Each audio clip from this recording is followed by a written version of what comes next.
안녕하십니까, 정마입니다.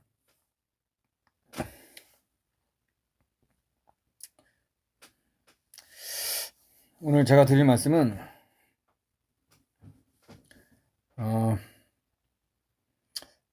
1976년 판문점에서 발생한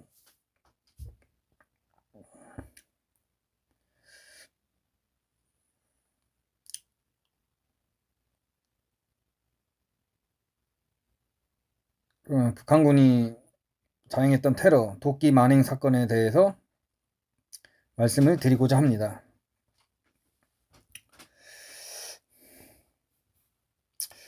이 판문점 도끼 만행 사건은 굉장한 역사적 교훈을 함축하고 있습니다. 오늘날에도 시사하는 바가 아주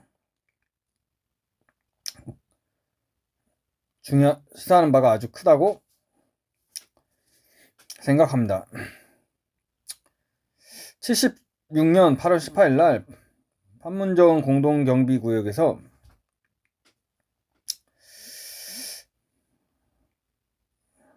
발생한 북한군이 벌인 테러인데, 북한 쪽 그 초소에 포위된 어떤 우리 한국군 측 3초소가 있었습니다. 근데 고지대인 한국군 측 5초소에서 위태로운 한국군 3초소를 이제 주시할 때 그 3초소 주변에 엄청 큰 미루나무가 있어서 그 5초소가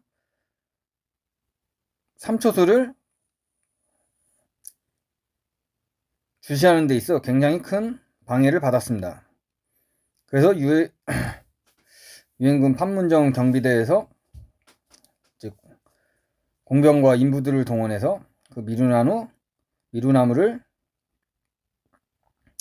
절단하기 위해서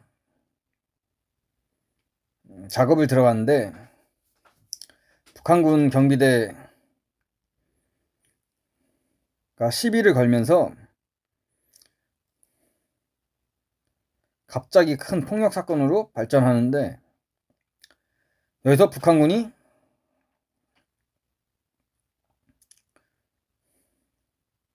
도끼로 미군 대위 중위 장교를 2명 잔인하게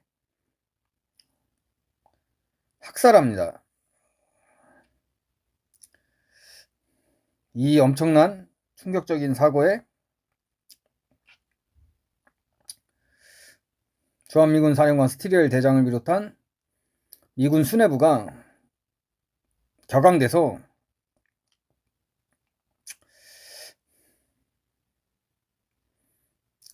엄청난 군사 보복 작전을 준비하게 됩니다. 이 북한군의 잔인한 테러로 북한은 중국과 소련으로부터도 외교적으로 외면당하는, 고립되는 중대한 상황을 맞게 됩니다.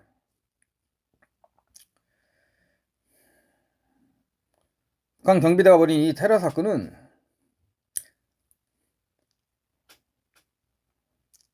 그 당시 후계자로서 정치적 위상을 공고화하던 김정일의 작품이라고 합니다. 김정일이가 미군과 맞서는 모습을 보여줌으로써 자기의 후계자로서의 정치적 위상을 강화하려는 의도적으로 벌인 테러 사건입니다. 근데 이 사건이 단순히 그냥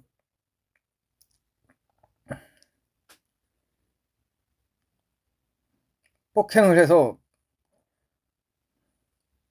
자기 위신을 높이려는 의도였는데, 이 사건이 더 심화돼서 아무 명분 없는 잔인한 테러극으로 발전하자 김정일은 물론이고 김일성도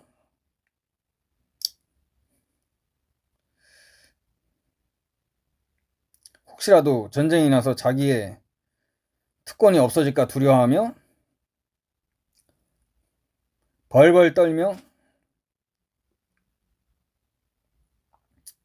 발을 동동 굴리면서 대책을 찾았다고 합니다.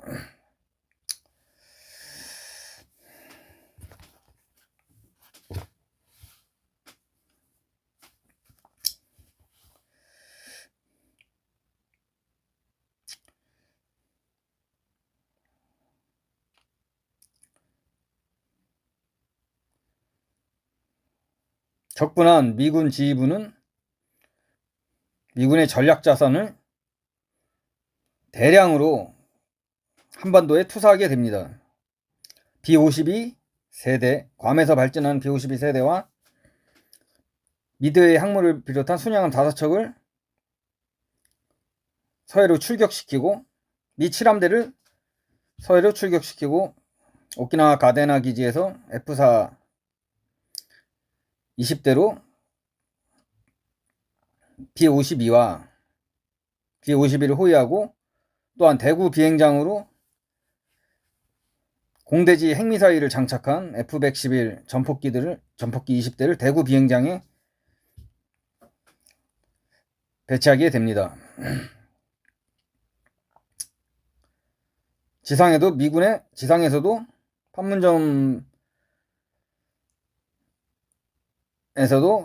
주한미군의 포병 전력이 급속히 전개되어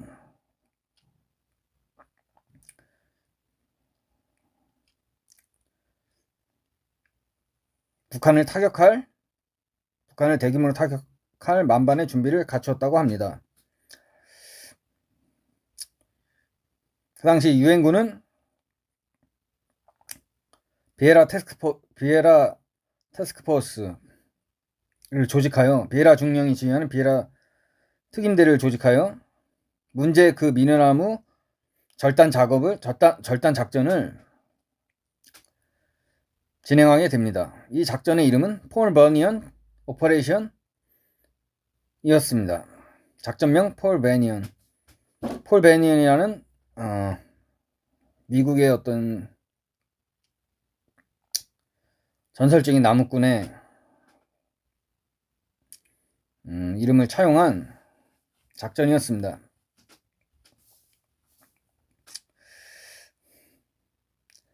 여기서 박정희 대통령은 새로운 비밀 군사작전을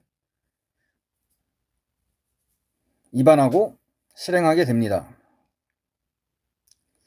비에라 중령이 이끄는 특수임무 부대에 한국군 공수 1여단 소속의 64명의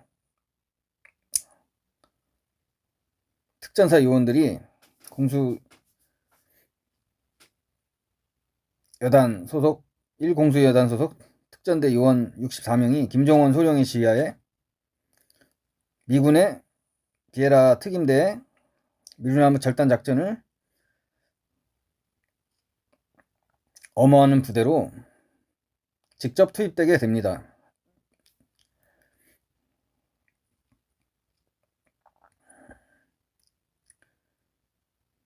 우리의 그 공수여단에 차출된 특공대 64명은 김종원 소령의 인솔하에 미군 비에라 중령 미군 몰래 트럭에 M16과 수류탄을 또 유탄 발사기들을 숨기고 몰래 반입하여 박정희 대통령이 지시한 비밀 군사작전을 수행하게 됩니다. 문제의 미르나무 절단작전이 시행되고 나서 우리 한국군 특공대 요원들은 북한 초소 4개를 다짜고짜 박살내게 됩니다. 그 과정에서 북한군은 전혀 쪽도 못 쓰고 반항을 못하고 쫓겨가게 됩니다. 만약 북한군이 공격하면 전면적으로 특공대가 공격해 사살하라는 명령이 하달되어 있었다 합니다.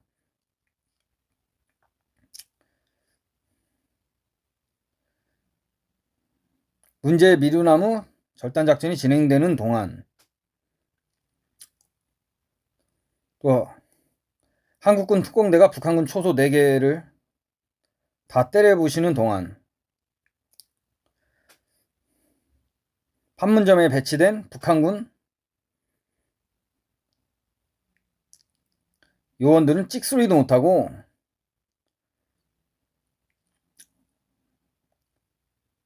반항하지도 못하고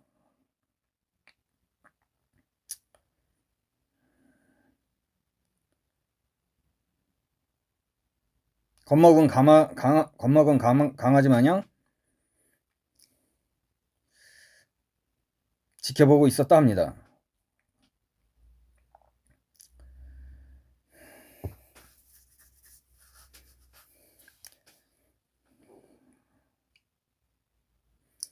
그리고 나서 김일성은 바로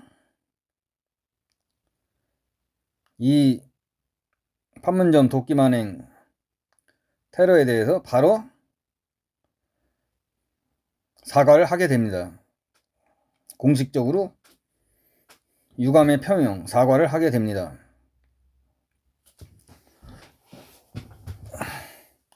이 당시 북한에 있었던 탈북자들의 증언에 의하면 북한 전역은 준전시 사태로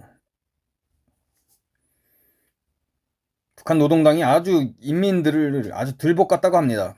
전쟁 동원 태세로 군인들은 3개월 동안 잠도 못 자고 3개월 동안 군장을 메고 군화를 신은 다음에 취침을 하고 직장 다니던 노동자들은 교도대, 노동정의대를 비롯한 전투력으로 편제가 돼 있었다고 합니다. 또 평양에서도 7만 명을 후방으로 소개시키는 등 아주 엄청난 혼란이 있었답니다.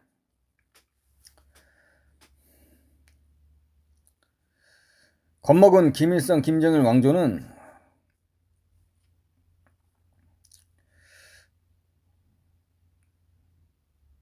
혹시라도 전쟁이 터질까봐 전전긍긍하며 그 당시 북한이 인민들을 아주 달달 볶았다고 합니다. 그 과정에서 인민들과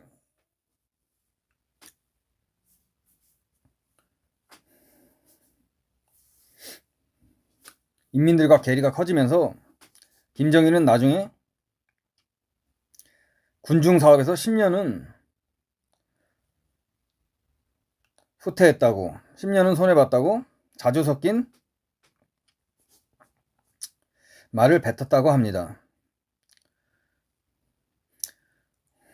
명분 없는 테러로 중국과 소련에서도 외교적, 군사적 지원도 못 받은 그 당시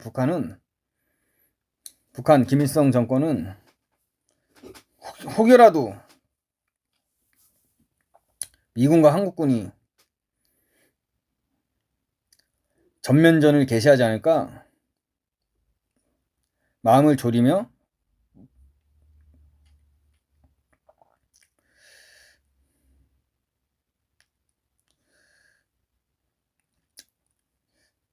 혼란과 두려움 속에 빠져 있었다고 합니다.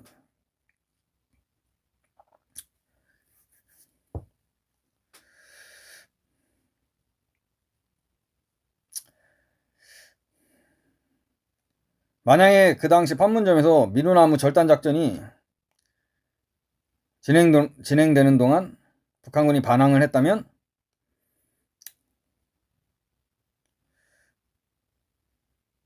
주한미군과 한국군은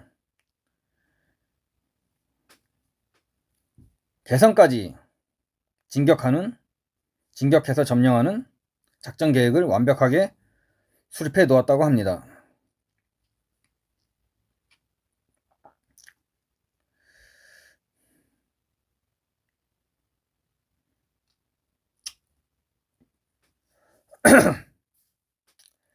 이 사건 이후로 거의 1년 동안 북한은 준전시 사태를 계속 유지하면서 엄청난 사회 경제적 혼란을 겪었다고 합니다. 이 뻘버니언 작전이 끝난 뒤 주한미군은 한국 정부에 엄청난 항의를 하게 됩니다. 왜 우리 작전권 안에 들어있는 한국군 특공대가 무기를 밀반입해서 독자적으로 행동했느냐. 여기에 대해서 아주 강도 높게 한국 정부를 향해 추궁을 했었다고 합니다.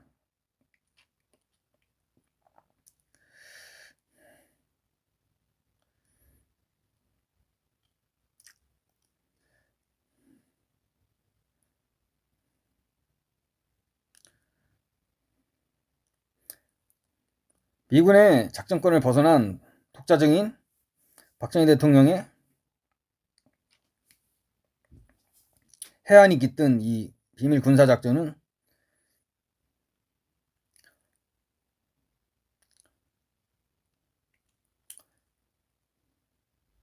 한국의 명예를 아주 드높인 쾌거였습니다.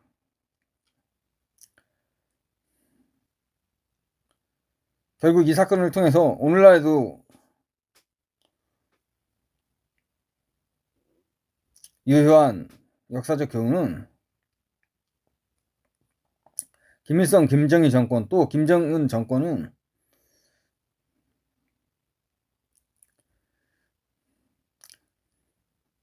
미군의 전략자산과 한국군의 정규 전력이 시스템적으로 결합하면 인민과 괴리된 이 김일성, 김정일, 김정은 왕조 정권은 엄청난 위기에 봉착할 수 있다는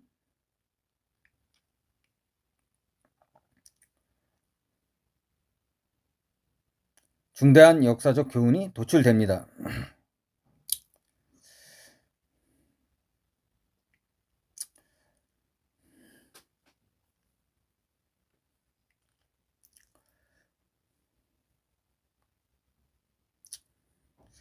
따라서 한국은 앞으로도 이런 역사적 교훈, 이 사건의 역사적 교훈을 학습하여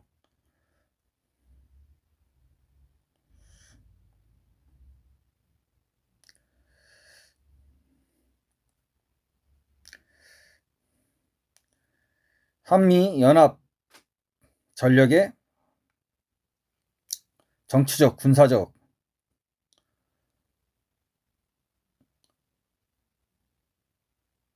효과를 극대화할 수 있는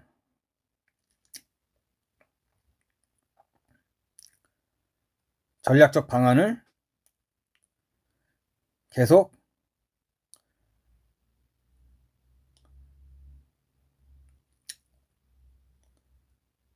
강구해 나가는 것이 앞으로의 한반도 평화와 통일에 있어 중요한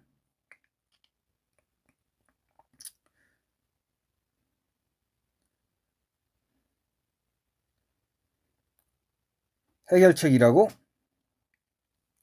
생각합니다. 마지막으로 박정희 대통령의